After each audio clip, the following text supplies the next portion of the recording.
I have sort of been doing a little bit of thinking recently, and obviously I do apologise for the lack of content recently. I have been focused on other things and working, so I haven't had enough time to really sit down and do videos. Aside from the fact that I did publish an Aircraft on Jacks video, check that out in the description down below. Essentially, if you love history and you want to check out the Icarus company and Yugoslavia's first jet, I'd recommend that video. Otherwise, we're not going to be talking about any gameplay today, so if you want to skip this video, you can. But this is War Thunder's most annoying mechanic, and I don't think people realise it. The convertible research. Up there, and up to that button here, I've got 39,000, 352,038 of the bloody fuckers. And that is a lot of convertible research. Now, what do you use convertible research for? It's an exchange. For one single Golden Eagle, I get 45 points worth that I can put towards the vehicle. Instead of researching it with research points, like you would do by unlocking regular battles, this allows me to skip the grind by basically saying, hey, I'm going to pay for this. Essentially, I've got 39 million research points there, so I'm going to divide that by 45. What do I get? An insane number, which is 874,489.73. And that's the GE cost, 874,000 Golden Eagles. Now, if I was to divide that number again by the maximum Golden Eagles that you can get, which is 25,000, so divide that by 25,000, we get a number of 34.97. Now, 34.97, let me just get rid of a couple of digits there, times that by the conversion rate, which I think is 116 US dollars per 25,000, and you do get an astonishing number of about 5,000 US dollars, which is frankly fucking absurd. Now, again, it's not been the greatest ideal, as I did use Golden Eagles to convert towards unlocking the F-16. If you saw one of my recent videos, it's about 8,000 GE to research a top tier vehicle on average.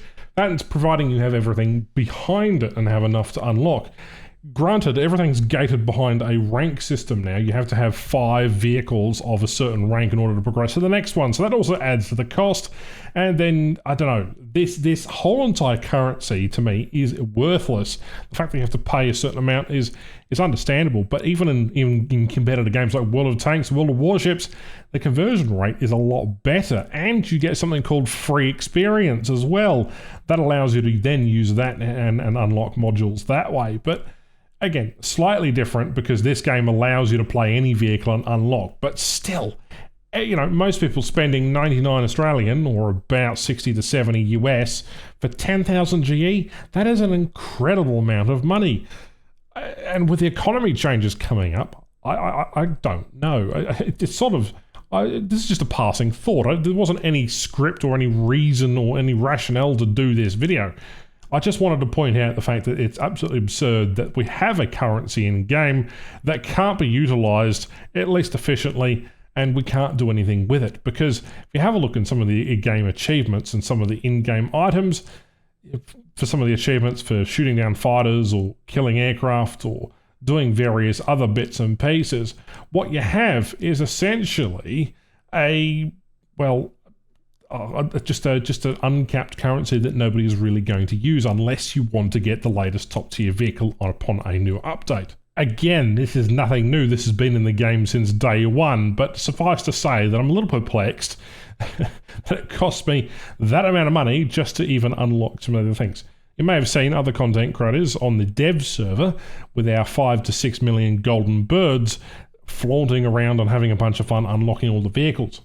That's because we wanted to see how much money it would actually cost in order to unlock every kind of vehicle in game. And the dev server isn't quite accurate, but you've also got in-game, for example, you've got these medals. Look, 3,000 for that particular achievement. And then you've got different other tasks and different other challenges, and yet you only get a tiny pittance of amount of silver.